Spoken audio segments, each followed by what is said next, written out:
Hey, what is going on, everybody? How are you all doing today? I hope you all are having a wonderful and fantastic day today, and if not, hopefully you all will have a better tomorrow. So, it's time for the Q&A of the month. You ask the questions, and I will provide the answers to the best of my abilities. And if you have any questions for next month's Q&A, then just leave them in the comment section of this video down below, and I will get to them next month. So, it'll be great to be able to hear what you have to ask, and I'm excited for it as always. So, we are going to get straight on into those questions. So, let's go ahead and start. So, the first question is by Julian R, and he asks, "What do you like about slice of life anime?" Now, that's an interesting question. So, slice of life anime, one of the things that I really like is character interactions, and I actually like how the characters go about their daily lives. Since it is slice of life, you don't really get the action unless there's like a parody reference to some, because you'll sometimes see it in slice of life. But I do like character interactions. I like what characters go through in their daily lives, what they want to be, what they want to do, considering that slice of life anime is based off of, well, real life essentially.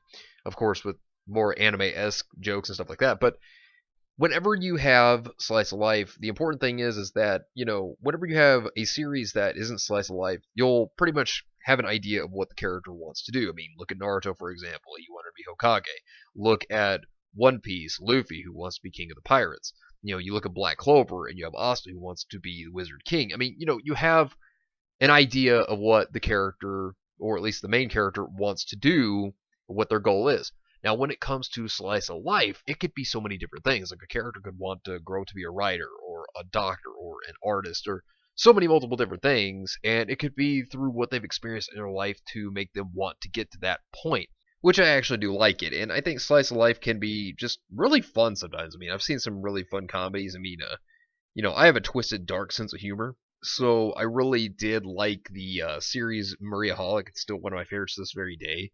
And I really enjoy that series. I mean, it has great slice of life moments, but it has hilarious parodies of like big time anime. It's really good. It's hilarious. But yeah, I mean, those are some things that I really enjoy about slice of life anime. I mean, I think that they are really fun. I enjoy them a lot, but that's just me. So, Assault Shaker asks, "What is your favorite type of music to listen to?" I really enjoy heavy metal, but basically any form of metal, I guess you could say. I do like rock. Rock is really good. I enjoy that as well. I like hard rock. I do like J-pop. Enjoy that too. Um, I do like some classical 50s and 60s stuff. I am a fan of Elvis. I do like Elvis. He was excellent for sure. But yeah, I would say those are some of my favorites when it comes to music to listen to. Uh, I don't like country. I've never liked country, honestly. I don't know.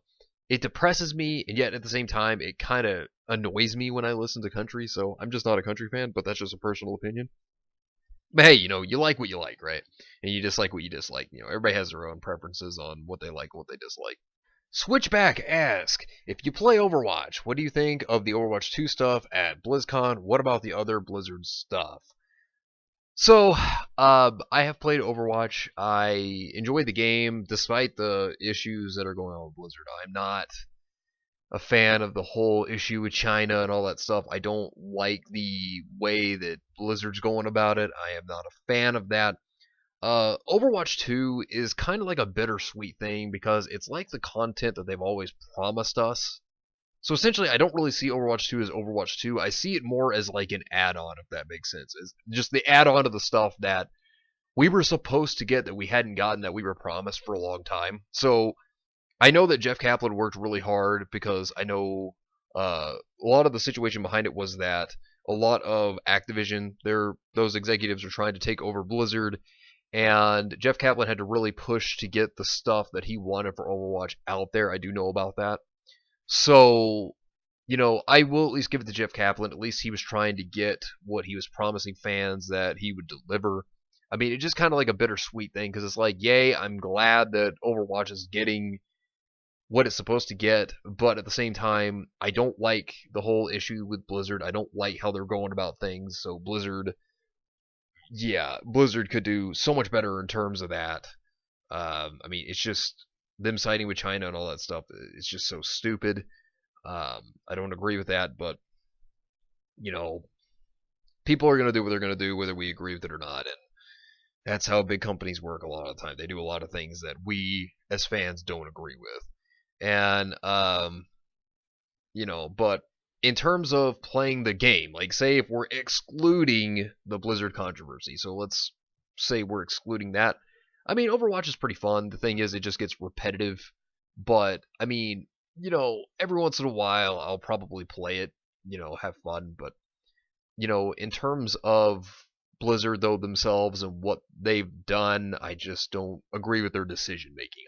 I don't like their decision making sometimes, but that's just how it is. But Overwatch 2, I just feel it's kind of bittersweet, but at the same time, um, you know, I'm just glad in the sense that they're finally delivering what they've promised because, you should. If you say you're going to deliver something for your fans, you should do it rather than hold back on it or just lie and never deliver what you say you're going to deliver. So I have to say, at least I'll give them that. So at least Jeff Kaplan fought to make sure that that would happen. So there's that, but in terms of Blizzard's business decisions and siding with China and all that stuff, I don't approve of that. I don't like that at all whatsoever. I do not think that that was a smart move, and I think that Blizzard could have been smarter on that choice, but personal opinions. So, but yeah, good question. Good question. Anyways, so moving on to the next question. Inigo ask, have you read Dr. Jekyll and Mr. Hyde, Frankenstein, and or Dracula? They're all pretty good books that have become very, very different in their modern adaptations. The original versions are very much worth reading. Actually, I have. It has been a while though, but yes, actually, I have. Dr. Jekyll and Mr. Hyde, I really do enjoy that story. The end, especially. Had they, because, Usman's character was based off of Dr. Jekyll and Mr. Hyde, had they based it off of that, they could have actually told a really good story if they'd kept true to that. Oh man, the way that could have gone, that man, so much wasted potential on Ruby's part there. But yeah, I do like Dr. Jekyll and Mr. Hyde. Yes, I have actually read Frankenstein. A lot of people get Dr. Frankenstein mixed up with the monster because obviously the doctor's name was Frankenstein and the monster was, well, the monster. It's kind of funny how people tend to call the monster Frankenstein when, yeah, people don't know that. But I do like the story Frankenstein. I think that it is a good book. The original is very excellent. I do enjoy that. And then Dracula, yes, Dracula would be my favorite out of those three. The original Dracula was so good. And, of course, over time it's kind of watered down in comparison to how good it used to be. I mean, it's still, the adaptations over time, they're okay, but I don't think they meet the standards of the original. The original was just so good. And, I love the horror gothic genre that it really throws in there. I really enjoy it, and I think Dracula is superb. I love the story of Dracula. And I've always loved the horror genre books anyways. I don't know, it's just horror has been something that's always been luring to me over anything else in terms of genres of reading. So that's just my opinion though. That's just me. But yeah, good question. Ian Kreider asks, if you were a master in the Fate universe, would you like one servant by your side or a whole team of servants like Fate Grand Order? If you prefer the standard style of one servant, who would your servant be? If you like a team, please, I must know. So, if it were me, I would probably just go with one servant. I mean, I know that sounds kind of like, oh wow, just one, but I would have to say, if I had to choose anyone, I would choose Mordred because Mordred overall is my favorite character in all of Fate. I don't know, I've just always loved Mordred's character. I mean, the Red Berserker always been just amazing as a character, and I love Mordred. I mean, if I had a team, I would probably pick Mordred, Gilgamesh, Artoria. Who else would I pick? God, there's so many. Jack the Ripper, I think, would be another one for certain. Um, it's just there's so many characters that are so good that I could pick from Fate. But yeah, I mean, like those would probably be the four I can think of off the top of my head that I would really enjoy to have. So, but yeah, I mean those are some I would definitely go with if I had a bit of a team. I mean, I have to think more of other characters, but those are some I would pick if I had a team. But if I had to go with one servant for just a standard, I would definitely have to go with Mordred because I love Mordred. Mordred's my favorite character. But yeah, very good question. Okay, so going on to the next question. Bonebreak Lightsaber Crafter asks, Cinder could have easily been a great character, but Miles and Carrie want her to be a mustache-twirling mastermind type of villain. Oh, that's more true than anyone knows. Oh boy, you are not wrong. I love the idea behind her character. A twisted Cinderella that uses fire and glass to attack is very cool. I'll play devil's advocate here a little bit and say that I don't think even Monty had a plan for Cinder in the first place. Unless I'm missing something, then please tell me. From her cameo at the end of Volume 1 to her first meet with Ruby, Cinder has always had that kind of attitude and feel to her character. What little of it there is. Yeah, there's more in volumes 1 through 3. I'll get to that in a moment when I read through the rest of your statement here. And Ruby's writing, even in the Monty Times, always felt like stuff was thrown into me. I feel like Cinder was going to become a greater character with some early signs showing possible depth in Volume 3, but it's hard to say what was originally planned for her. I mean, seriously, does she have any motivations other than power? What makes her want power? Does she have a family? When or how did she meet Salem? What even is her semblance? Why does she have such a alleged hatred for Ozpin? Did he personally hurt her or her family? Or were her family a bunch of turds like her fairy tale inspiration may suggest? Does she think of Emerald Mercury as family or tools? Why does she believe in destiny? Does it have something to do with the maidens? Does she like cats or dogs? What's her favorite pastime? Does she play video games? Is she a Terminator? Are she and Emerald gonna bang? Can we have some bloody context, please? Yeah, I can understand that. I'll answer all this in just a second. That went on longer than expected. How would you write Cinder? Looking forward to your next Cinder video. Oh, so going to your questions, Monty had plans for Cinder. In fact, in Volume 3, you do get an idea for what those plans were meant to be, and she was actually a moral gray character, and you started to learn that a little bit within Volume 3, and, the thing is, she's not, at least back in Volumes 1 through 3, she's not as heartless as she seems to be in Volumes 4 through 6, and we haven't seen her in 7 yet, so I can't say anything about that, but the thing is, when it came to Cinder, her speech in Volume 3, a lot of people just say it was a facade, and a lot of people say that it could be possible that she was serious on what she meant here. Now, by the way she was going about things with her speech, she says that she doesn't know which side is truly right. Therefore, meaning Cinder was still questioning whether Salem was even right. So she questioned Ozpin, she questioned Salem, but it seemed like she had more knowledge upon Ozpin's actions. And, of course, if I had to say, Salem probably told her either that or Ozpin had also possibly directly done something to her or indirectly done something that did affect her in the long run, which could be why she was actually, for one reason, to side with Salem, but also for another, the reason why she wanted to take him down. Now, it's an interesting thing to look at, and, it seems like she did care, because look back at the backstory as well. So you brought up how you wondered if she cared about Emerald Mercury. I'd say she does because, think about it. She found Emerald and Mercury just out in the middle of nowhere. And essentially, she kind of did the same thing with Neo, which was kind of a thing I did like that they did with Cinder in Volume 6. But looking at Volume 3, so Cinder finds Emerald, and Emerald is just a lowly thief. She is, I guess, homeless, at least from what we would take out of it, because we don't know the whole story to Emerald, but we do know she didn't have a family that loved her. And so what does Cinder do? She sees that she has a talent, and she takes her in. And then, of course, you see Mercury. Mercury actually killed Marcus, who was the person Cinder was looking for. And so, of course, seeing how powerful Mercury was to be able to kill such a great assassin like Marcus, yeah, she got him in. and recruited him. But the thing is, as you go more into the series, it seems by the way she interacts with them, it seems like she does care in her own way.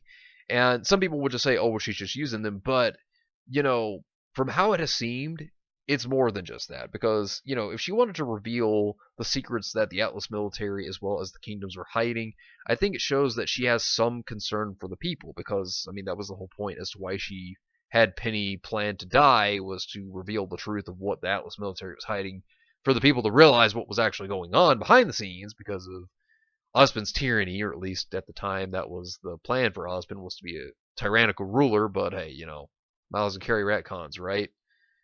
Good God, there's enough of those to go around. But that's the thing. She wanted to reveal the truth, and of course, while it seems like it was an immoral way to do it, that was her only way of trying to get the people to believe in her. And at the same time, she needed an army, and the Grimm were realistically the only way of doing so. Now, of course, when she was using Roman Torchwick for the tunnels from Mountain Glen, well, you learn that that was actually her way of preparing to lead the Grimm into the city during the Vital Festival. And, you know, in the end, that didn't work because of, you know, those meddling kids from Team Ruby. But, and their dog, too.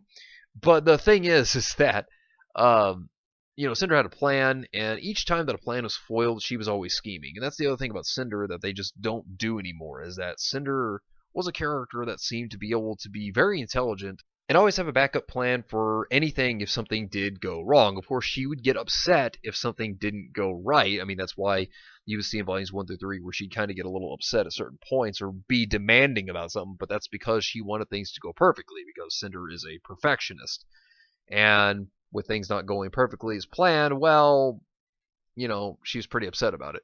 I mean, then again, in Volume 4, you see the insecurity Cinder also has as a character because, you know, everybody's making fun of her. And it seems like she's an insecure character, and by having power, that would probably erase her insecurities of herself.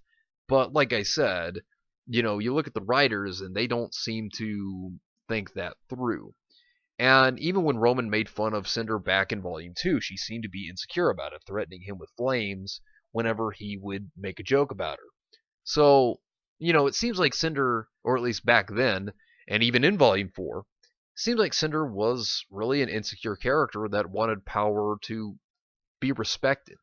And a lot of people just think it's power out of the fact that, oh, look, I want power, nothing else. Now, of course, the way they're writing her, that's probably the direction they're going to go, because when it comes to villains, they're not, most of the time, good at writing villain characters. I mean, that's the problem with Miles and Carrie. And Monty did throw in things at certain times like the Maiden Powers because he wanted Cinder to be strong enough to take down Pyrrha. Now that is true. Pyrrha was always planned to die in the first place, hence Pyrrhic victory and what her name was based off of. But, you know, that's the thing. Overall, there's a lot to Cinder that I don't think people understand. And, you know, I should probably make an update video on the old Cinder video I made, because, you know, I did make one before, and try to help people understand Cinder's character, and I think I should do it again. I think that would be a really good video to go more into this, because, my God, I'm just taking up so much time here just talking about this, because I could go on for a long time about Cinder. But we did actually figure out what her semblance was, and it was actually her glassmaking, despite the fact that that was retcon, despite the fact that the maiden powers were actually dust weaving, and that's how dust weaving happened. But hey, you know what? How many retcons are we gonna get by the end of the series? God, you could make a drinking game out of that, and I think everybody would drop dead because their liver would just stop within 5 hours. But hey, you know, I'm just saying. But how would I write Cinder? I would write Cinder as an insecure character. By the way that she was being brought up, it seemed like Cinder was a character that was insecure. And, you know, if I had to say, I would write her as someone who seemed powerless in her youth. And because of that, because of maybe some abuse that she went through, or maybe some hardships, um, because of that, she would want power, because she would feel that power could be the way to be respected. She may have seen others, maybe even Ozpin, who knows, that she may have looked up to and saw that because they had great power, it showed that they had respect by many, and maybe that's her way of believing that respect is earned, is through power, and that's why she'd do it. I would also write her as someone who deep down does actually care for humanity, but she goes about it in an immoral way because that's how she was doing it.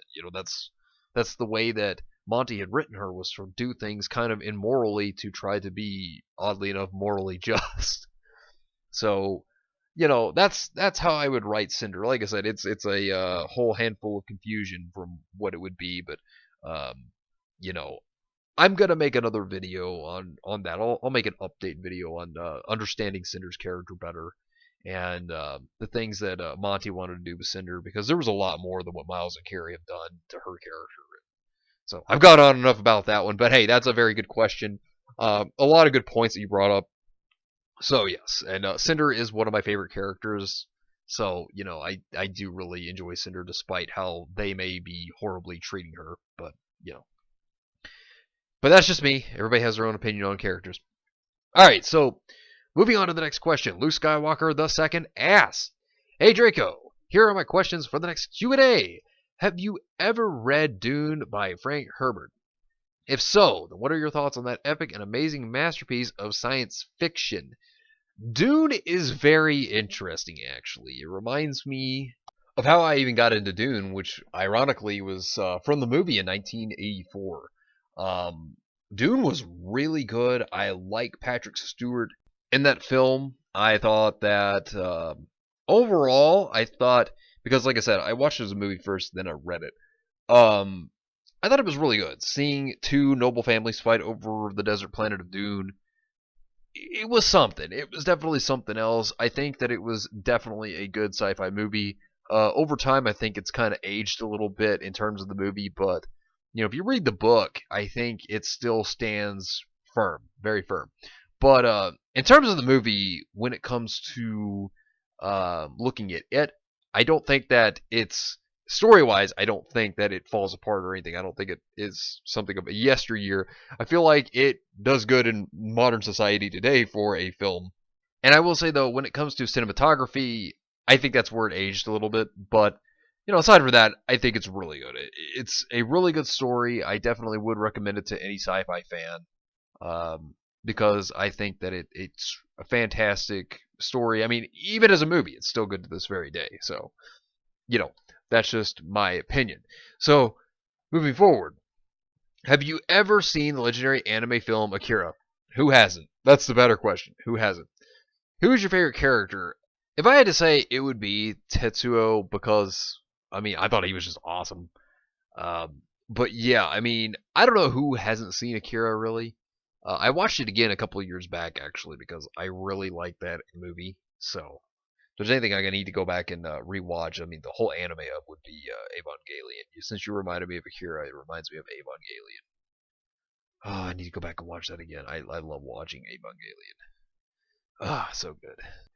Out of all of Edgar Allan Poe's more horror-esque tales, which one would be your favorite? For me, it would have to be The Fall of the House of Usher. Yeah, that one's actually really good. My favorite is actually The Telltale Heart. Now, I actually like that one. That one is by far my favorite. Have you ever read his Dark Materials by Philip Pullman? No, I actually haven't, but I'll definitely give it a read. I'll definitely check it out because I haven't actually read that. So yeah, I'll give that a check out and let you know what I think when I do. Have you ever read of the poems of T.S. Eliot? If so, then which one is your favorite? For me, it would have to be Whispers of Immortality. I actually have not read any of the poems of T.S. Eliot. I wanted to get around to a few years ago, but I never actually got to. So, hopefully when I get the time, I'll do so because it's like time just always escapes you no matter what you do. Have you ever read any of the Tales of Conan the Barbarian by Robert E. Howard? If so, then what are your thoughts on them? Well, I'd say my very first thought is I'm surprised that Conan the Barbarian is actually Marvel. I mean, that has nothing to do with the writing, of course, but I was surprised to know that Conan the Barbarian was actually Marvel. I didn't know that for the longest amount of time. And then, of course, later on down the road, what really actually let me know that was whenever Conan and Thor had a crossover, which was kind of funny. I was actually shocked because I was like, wait a minute. I was like, this is actually Marvel? I went and looked at it and I was like, oh, wow. I was like, it's actually owned by Marvel. I was like, I didn't know that. But yeah, Conan the Barbarian, it's very good. It reminds me of the movies, even, which of course the movies are based off the comics, but you get my point. But um, yeah, I like it. I really do. I like an older series like that based off of older times. I thought that was really cool. So yeah, I do like Conan the Barbarian. I think that it's a very very good series. Very good movie even. Really enjoyed it. Even the new movie that came out a few years ago was actually pretty good. Yeah, I don't know. It's just Conan the Barbarian has a good flair for action. It really does. So, you there's that. Have you ever thought of doing a review on the absolute abomination that is the recent Watchmen show? God, I know about that, and it is so bad. The wokeness level is horrible.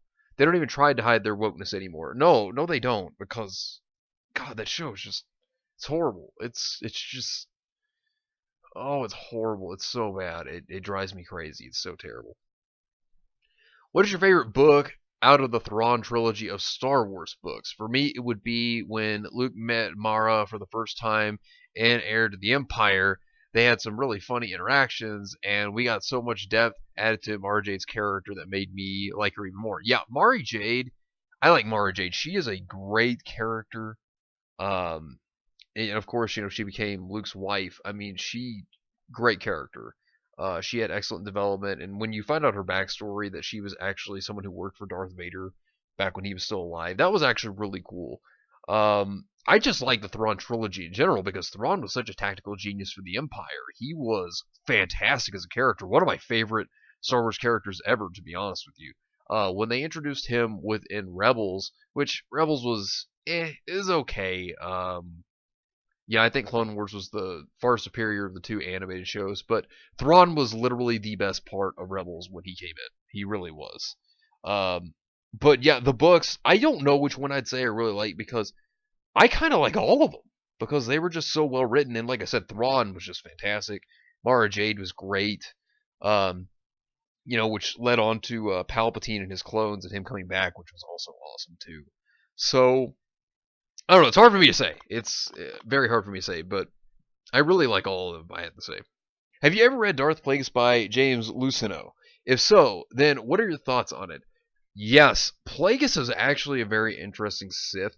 Also, him trying to acquire ways to bring back the dead, whenever he learned how to do so, was very interesting. And then, of course, you have Palpatine, who became his apprentice, who was actually even someone that he was terrified of because Palpatine had the ability to hide the fact that he had the knowledge of how to use the Force, which I thought that was really cool. And then, of course, that's when Plagueis tested Palpatine on how to become his apprentice, and that if he failed, then he wouldn't be his apprentice. But I thought that was really cool. I did like that book, actually. All right, so moving on to the next question. Have you ever read any of the classic Marvel UK Star Wars comics? I actually haven't. I need to, though. But no, I actually haven't. So, what are your thoughts on Ruby Volume 7 as a whole currently? Is it good and better than Volume 6, or is it another disaster waiting to happen? So, here's what I'll say. Right now, I think that Volume 7, in which I have watched Chapter 5, I'm not going to spoil anything, but it's, I just have a feeling with the direction it's going, and like I said, I'm not going to spoil anything, but this is a personal opinion. It's looking to be a disaster waiting to happen because I had a fear that they would start to try to throw in the heavy politics since they're an Atlas, and they're doing it. They're doing what I hoped they wouldn't get to doing. I mean, yeah, of course, Volume 6 they started the politics, big time. I mean, it wasn't the first time they started throwing politics in, but it was a bigger moment for them to start pushing in the politics. I mean, Adam was a prime example of a misogynistic, toxic male. That's what they pushed there. They really pushed that, and that was terrible because it ruined Adam's character because it wasn't Adam. I mean, Adam was supposed to be a revolutionist, a terrorist, and then what do? Oh no, they degrade him, throw away his character traits, and then just make him a character that's literally nothing more than a toxic male. And I was like, oh, that's great. Fantastic. Just ruin a character. And thing is, while I may not have been a fan of Adam, I'm going to say it. I hated the treatment. I hated the way they treated Adam at the end. It's just wrong. And that actually made me really despise Blake and Yang. Like, they got me to the point where I just don't like them as characters. Especially Yang. Yang is the one I dislike probably the most besides John. And it was, yeah, it really did it. And, Volume 7, I am not really impressed, honestly. Right now, I've felt that for the most part it's been bland and mediocre.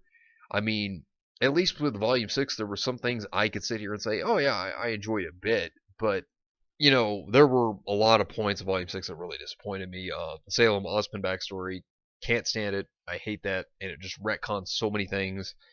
Adam's death, they just destroyed Adam's character as a whole. And it's kind of funny. It made me appreciate Adam as a character more from volumes 1 through 3. It's kind of funny to think that the way they treated him in the end made me be like, I really appreciate who he once was a lot more. Because there was a lot of potential in his character, and of course, leave it to the writers to not see that through. But Volume 7 is just, it's a political mess. It's starting to get more and more political as it goes on, and I am just not liking that. And that's not a good sign. And it's like I say in the videos that I talk about when it comes to news stuff. I keep saying politics is ruining American entertainment. And I want entertainment to be great again. I do. I want entertainment to be fun and to be able to be something that everybody can enjoy all over again. But you look at Rooster Teeth, and Volume 7 is just, it's becoming a political disaster, and I am just not liking that. I mean, I just feel like if anything so far, it's just mediocre. I mean, now, could things change? Yeah. So I can't say the whole volume's going to be a mess yet, but we're getting more of the same, and I'm not liking that. That's where I'm having an issue. And they need to knock it off of the political crap. They need to take it out because, people don't want that. I mean, it makes you wonder, who is RWBY's audience for anymore at this point if they're going to keep just shoving in their politics. So, I mean, Volume 7 is going to need to really make some hard turns and some very hard shifts if they want it to be good. Because, if anything, right now, it's not looking promising. And it's going the way that I sadly thought it would, and that's not good. But with super ultra progressive woke Rooster Teeth wanting to shove their politics into everything, I'm not surprised. It went exactly as I predicted it would start to go. Now, could Volume 7 get better? It could, but I have low hopes on that now after seeing some of this volume so far. But I could be proven wrong, and it could turn out to be great for all I know. But yeah, it's yeah, I'm very disappointed. I am not happy with this volume so far. It's, if anything, right now mediocre, and most of the episodes have been average. But I don't know. We'll just have to see where it goes before I determine how well or how awful this volume is. I'm not going to completely say it's terrible yet because, it could change. But right now, I am not impressed. I will just say it. I am straight up not impressed right now. But that's just my personal opinion. If Darth Malgus from the Old Republic era got into a fight with Crow from RWBY, who would win? My money would be on Malgus, but even then, I am not entirely sure.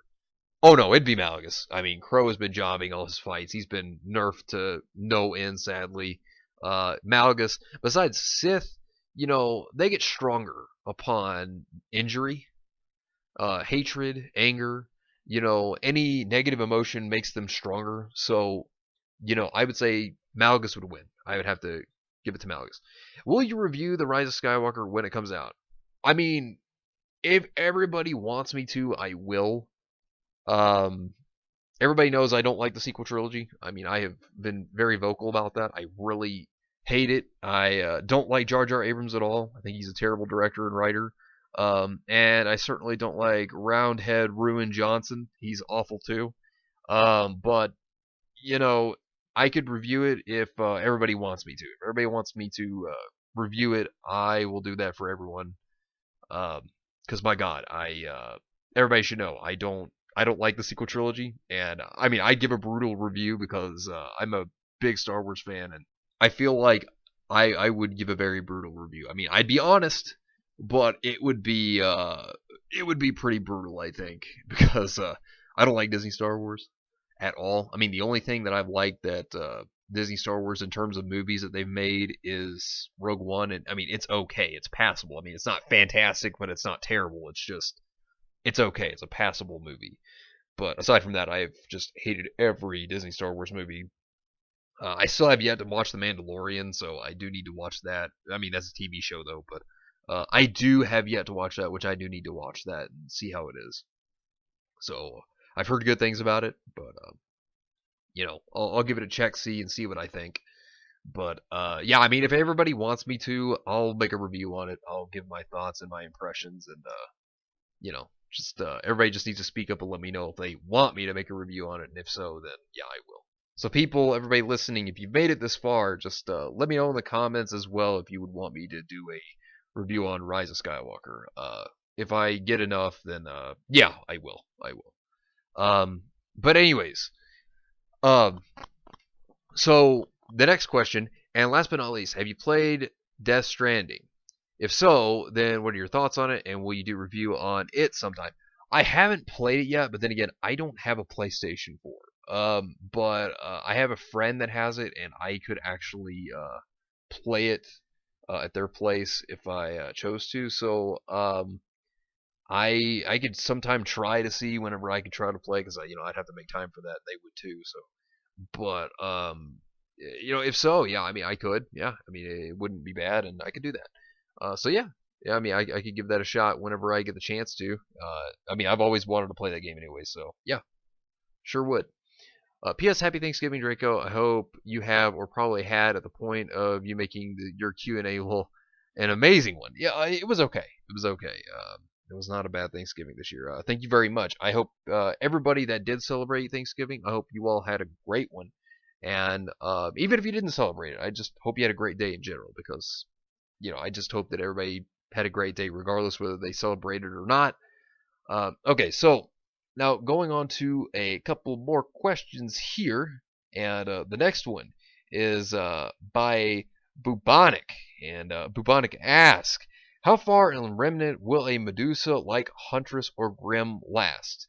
She can turn people to Grim and has paralysis as a semblance. Not sure if you remember what we discussed about her, but that's what I remember. Yes, I do remember when we talked about that. I have not forgotten, and honestly, I think that the Grim would survive for a while, considering that what we came up with in the Discord chat. Yeah, no, I think that the Grim would actually have a decent survival rate, which would be really cool. Um, I think if anything, the Grim would probably, if that Grim was in a war, survive for quite some time, considering that turning others into Grim and making them as I guess you could say in a sense like their own Grim zombies, as well as paralyzing others to turn them into Grim. That would be a really good way to take care of things. If anything, somebody would have to make sure that they couldn't get paralyzed and that they somehow use a long range weapon or a semblance that works long range to be able to take out the Grim.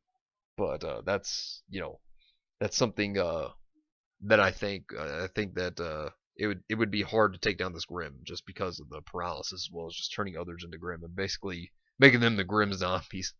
So, but yeah, I think they'd last a while actually. I don't think they would be very easy to beat, but that's just personal opinion. So now going on to the next question by Kennard Lang, and Kennard asks, you've been hit by the Isekai truck and sent to Remnant at the beginning of Volume 1 where you'll be attending Beacon. What do you do? Would you try to change how the story goes or just go with it? What else would you do? Okay, so here's what I'll say. First thing, I would literally become the Toby of that universe. I would be like, either the Toby of the universe or the Itachi of that universe. and I would make significant changes. Like for one, we're gonna make sure that everything stays consistent and that there are no retcons. Like that would be the first change. I would make sure that the story is told right, and I would fourth wall break and be like, nope, this is a lie, writers, get back to work. No, you're doing the wrong thing. No. Like I would fourth wall break hard and say, nope, this is a retcon. You straighten it out, or I'll do it. And then, of course, Neo is Bay, so I would have to, I'd have to marry Neo. That is, a given. uh, but being serious though, I would change a lot of things to make it better. I would say that the events of Volume 4 and onward, I would try to ensure that things were done differently, and also expose the truth of Ozpin very slowly but surely until the truth was revealed. It'd be kind of funny. It's kind of like the joke I made about how I just walk up to Ozpin and be like, I know the truth, and then Ozpin just looks out his tower and then just jumps off. No, I'm kidding. He probably wouldn't jump off, but yeah, he'd be probably terrified. But knowing that somebody else knows the truth about him and Salem, that'd be kind of humorous actually. But no, yeah, I would definitely threaten to reveal the truth of Ozpin.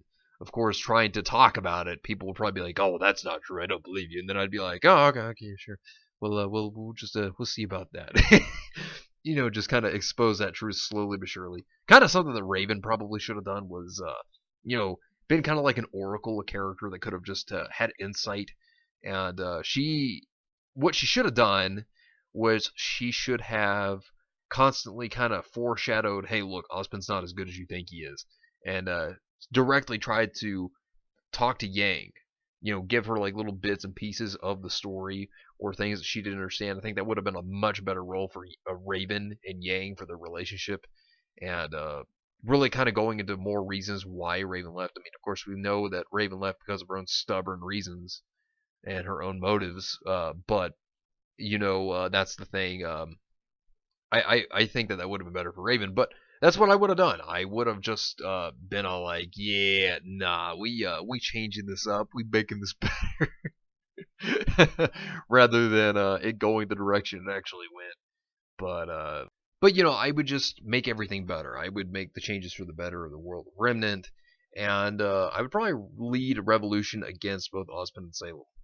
I think that would work. Also, get Neo to marry me. That'd be the number one big thing, because Neo is Bay and Neo is life. But yeah, that's pretty much what I would do. I would make changes, marry Neo, make sure the world would be better, create a revolution, to save Remnant. But that's just my opinion. Anyways, I'll be back again on Tuesday. If you have any questions for next month's Q&A, let me know, and I will answer them next month. And if there's any I've forgotten, let me know, and I will answer them next month as well. But anyways, I hope you all have yourselves a wonderful and fantastic day today. And remember, if today was not a good day, tomorrow could always be better. Take care of yourselves and everyone around you, and have yourselves a good one out there, everybody.